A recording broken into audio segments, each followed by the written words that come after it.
Courageous communication, the ability to confront those sneaky hidden obstacles that strike fear in our heart and keep us from taking risks, they also rob us of the ability to have more rewarding relationships in our personal and professional lives. How do you raise your game to engage in more courageous communication? Today's special guest has some answers. Stay tuned. This is Business Confidential Now with Hanna Hasl-Kelchner, helping you see business issues hiding in plain view that matter to your bottom line. Welcome to Business Confidential Now, the podcast for smart executives, managers, and entrepreneurs looking to improve business performance and their bottom line. I'm your host, Hanna Hasl-Kelchner, and before we get rolling today, I have some good news to share with you. If you're a regular listener of this program, you've probably noticed that we've been releasing new episodes every 2 weeks these past few months. Well, starting today, we're returning to our weekly schedule. That's right. There's going to be a new episode next Thursday and the Thursday after that, and so on going forward. I had changed the schedule previously to give me more time to write my next book, Seeking Fairness at Work, and I'll tell you more about it in the coming months. But in the meantime, I have a great guest for you today. She's Michelle Gladieux. Michelle is the author of Communicate with Courage, Taking Risks to Overcome the 4 Hidden Challenges. Michelle has taught organizational behavior and leadership courses at the undergraduate and graduate levels at 3 different universities and works as an executive coach, instructional designer, trainer, and keynote speaker through her work as president of Gladieux Consulting. It is such a treat to have her join us today. Welcome to Business Confidential Now, Michelle. Thanks for having me, Hannah. I'm excited to be here. Well, I'm really excited too, because courageous communication sounds easy in theory, but in practice, some people act like they need some liquid courage, the kind you'd get on karaoke night, and they choke otherwise and don't really say what's on their mind. Or they let things build up and then kablooey, say things in an artful manner. So since you've written the book about courageous communication, I would love to hear your thoughts about what courage is and what it means to engage in courageous communication. Beautiful question. I was just texting 10 minutes ago with a client who thought he had fumbled a call with his new boss. And he said, I don't know why I get so tongue-tied around her. And she's very strong, very capable leader that he's reporting to. And I wrote back and I started to text, it's too bad we all just can't have a beer and then have the hard conversation. I thought, no, that's not appropriate from an executive coach we don't know each other that well yet, right? We haven't even had our first session yet. So I wrote back and said, well, next time you're feeling that way, maybe name it and say, I'm feeling tongue-tied today. I don't know. I might be feeling a little intimidated because I'm the first person to open this facility in this state for you. Maybe if you name it, some of the ick feelings will go away. So I wrote the book hoping to encourage people to go seeking their own bravery. And we know that that's an intangible thing, but when you're using it because you sort of feel like the world's electric. When we pull up courage in ourselves because we notice it's needed, because we're afraid, we have a natural high that's going on when we're stretching beyond our usual limits and we're out there experimenting, just like kids again. We used to be brave enough to try to ride a bike for the first time. You're going to bang up your knee, etc. So I guess I've just gone through life noticing like, oh, that person maybe just would have said something or would have not said something or would have attempted to show some empathy there, would have said, I'm sorry, or would have said, I love you. It would have been better. It would have been a higher payoff communication. So I wrote the book as a handbook to try to help really grown-ups of all ages get to their potential as communicators. Well, I definitely applaud the goal of your book about, we can all find ways to improve our communications. I think that's one of the things that we're constantly learning or should be learning so that we can have better relationships, both in our personal lives and definitely professionally. I guess what's sticking point for me is, what tips do you have for us about how to evaluate the risk involved in having courageous communications? Because, when the stakes are high, we don't want to bang up our knees. No, we have to be believing that the situation is worth stretching in because it aligns perhaps with our values, so the risk is worth it. Or maybe we're sticking up for ourselves. I'd say the risk is usually worth it. Or maybe we're sticking up for someone else. Maybe they're not in the room, and we're not going to get good vibes from the person that's talking behind their back. Maybe if we say, I'd feel more comfortable if we could get Hannah here and give her this feedback together with her present. You might get the cold shoulder. People might not find you as fun in that moment. But when you align with your values or you're living towards something you believe in, the risk is often worth it. And I'll define risk as kind of like extracurricular communication, something many humans would walk on by and think, yeah, I don't have to stick my neck out like that. But when we engage in a new mindset or a new behavior without guarantee of what the result will be, at least when I try that, when my clients try it, we sleep better. We carry ourselves differently. It affects our self-esteem. So I'm not saying everyone should strive all the time. I'm saying you make a couple thousand decisions from waking to sleeping each day. Look around. What relationship's meaningful to you? All right. So it's about picking the battles, not the wars kind of thing, if I'm reading between the lines. Yeah, that's well said. That's well said. In the book, I'll talk about, you want to do a toast at your best friend's wedding. Don't have 4 or 5 drinks and then stand up. You won't do it. That's not a risk you want to take. So we want calculated, intelligent risks. And obviously the book is written to help people figure out which risks to take and then how to get past the fear that stops us from taking them. I like that.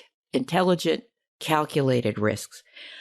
I'm wondering, does it make a difference? What impact does the position of power have on which side of the desk somebody is sitting in being able to have those courageous communications? Absolutely. It's a different sort of dance. So if you have more positional power, the goal is, I believe, should be to make sure everyone in the room knows that you believe that everyone there is equally valuable as humans. And if you're on the other side of the desk with less positional power, that's a great thing to remember also, that you are no more or no less valuable than the person with the most highfalutin title. Not that you shouldn't respect authority that's earned your respect and offer deference sometimes. For example, maybe you're speaking to a subject matter expert. You don't want to come off like you know it all. You might not be their equal in knowledge, but you can certainly be their equal in value as a human. And I notice that communication flows better when parties in the communication are thinking like that and believing that. It's hard, though. Our egos get in the way, of course. Well, that deference thing in particular, I remember hearing somebody in the political sphere saying that when people talk to the president of the United States, for example, offline, they're like, yeah, we got to tell them this, this, this, this, and this. And then when they actually walk into that Oval Office, the deference it just doesn't come out. It's really hard for them to say in very direct terms what they just told a colleague 20 minutes earlier. So isn't that the truth? And the environment is set up to induce that sort of reaction as well, as it is in many companies or organizations, right? Well, that's an interesting thing because, I was just speaking with someone about this whole concept of respect and how to show it. And she was telling me that in the employees that she speaks with and coaches and trains and so forth, she, almost to a person, there's a tremendous fear about being able to speak their mind. So in a culture where there is an element of fear, and granted, in some it may be much higher on the Richter scale than in others, what recommendations do you have for leaders to try and, diffuse the fear factor or to try to rebuild trust when there is high fear? Well, corrective actions and rewards need to be fair. People need to be evaluated based on job relevant characteristics and not the non-job relevant characteristics.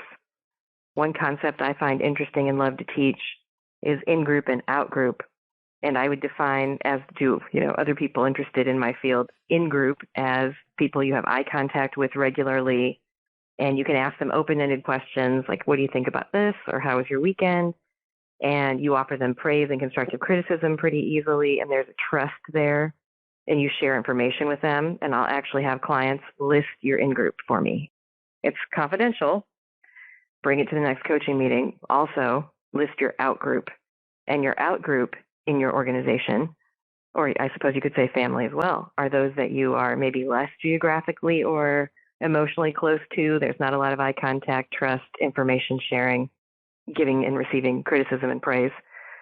So pick somebody this month from your out group and move towards them using those elements I just described in that operational definition to see if you can't bring them a little closer to your in group. And I'll have leaders map this kind of stuff. And one client cracked us up because he brought the list back and the entire IT department was in the out group. Oh, he said, wow. I didn't have to write names.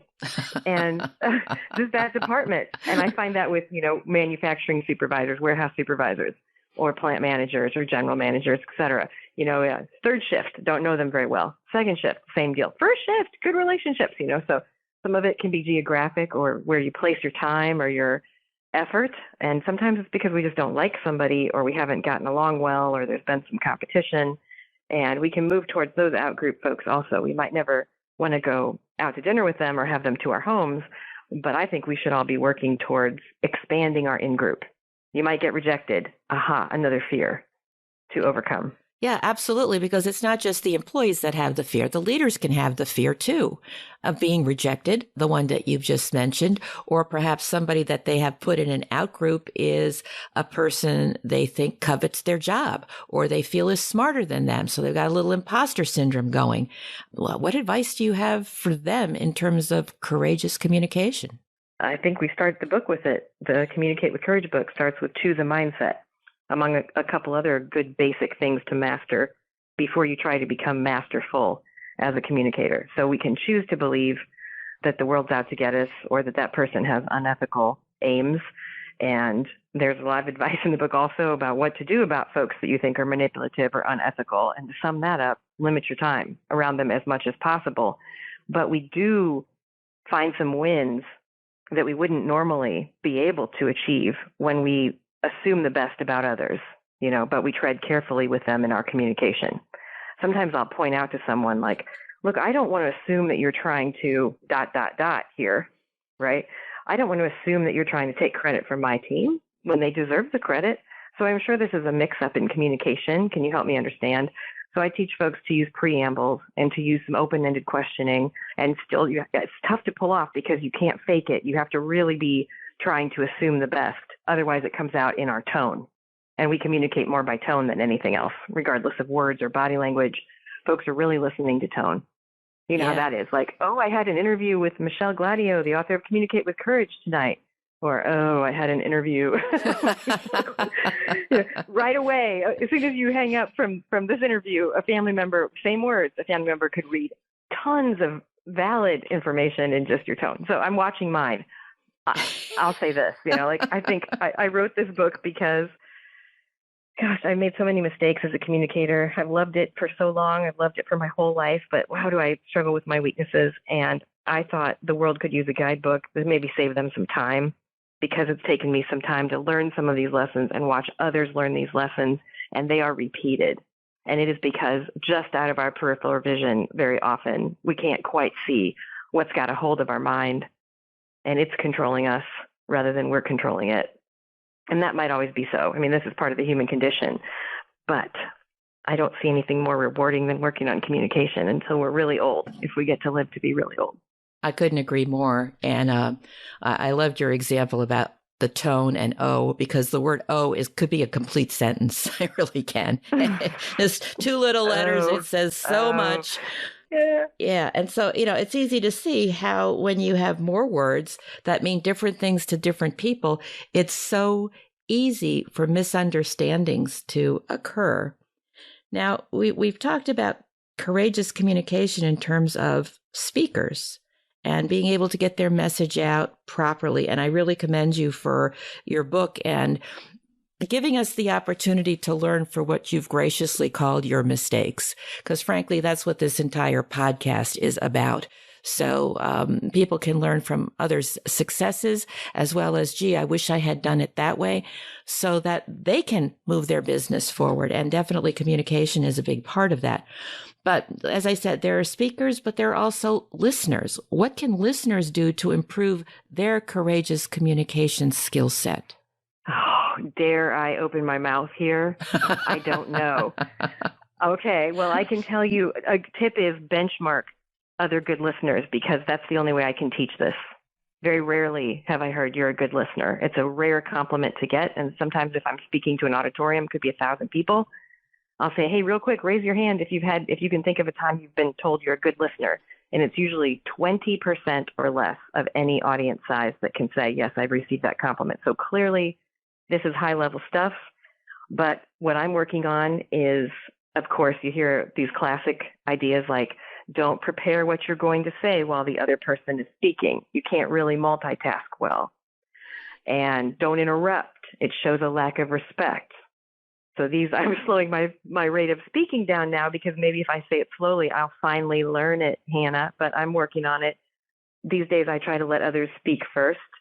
I can see the advantage in that, and I'm competitive. So I both want to show respect to them and test myself to see if I can hear them all the way out before I disagree, or maybe even agree, but usually disagree. If it's hard to listen, it's because we disagree.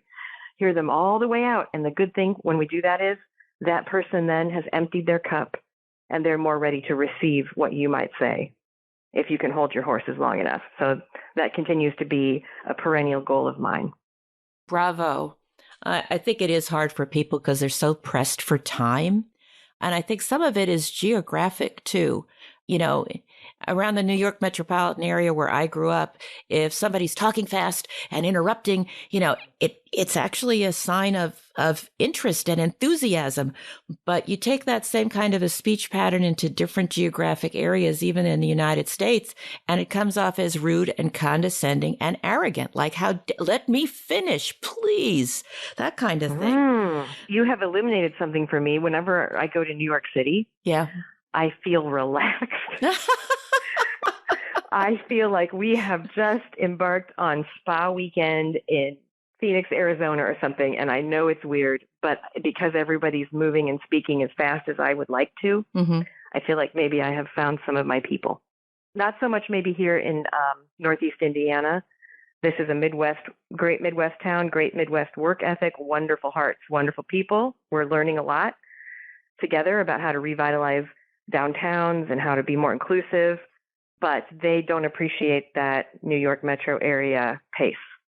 It's different, speaking. You know, and it's also one of those things that when you talk about mindset, I think that people need to embrace that people have different styles, communication styles, and that it doesn't necessarily mean they're being disrespectful, but trying to bridge that gap, especially if you're in a supervisory position and you have people on your team, you know, one is a very deliberate, slow speaker, and any pause, somebody else uses it as an opportunity to jump in. And it's like, I didn't finish, you know? So it's a challenge. It really is. So your book, Communicate with Courage. In the time that we have left, Michelle, what is the most important thing you'd like people to take away from that book? Wow, that's a tough question. I am thinking today about the love letter I wrote to conflict on page 85. It's in chapter 6. And this is where we're talking about the 4 hidden challenges being hiding from risk, defining to be right, rationalizing the negative, and settling for good enough. And each of those gets its own chapter. In the chapter about rationalizing the negative, I'm trying to encourage people to see conflict as a place to grow.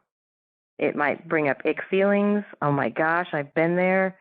The yelling, the tears, the whole deal, silent treatment, the tough things we do to one another as humans in conflict. There's a better way to have it, and there's a good way to look at it as a teacher. And so this was one of the easier parts of the book to write because it seemed to just come out of me. Sometimes I've heard songwriters say that they're lucky to wake up to a song and write it down really quickly. It felt like that. And it's, I'm feeling pretty mushy about how beautiful and helpful conflict has been in my life. And so I wrote a love letter to it. So I'd like people to open their mind about disagreements and see them as the blessings that they can be.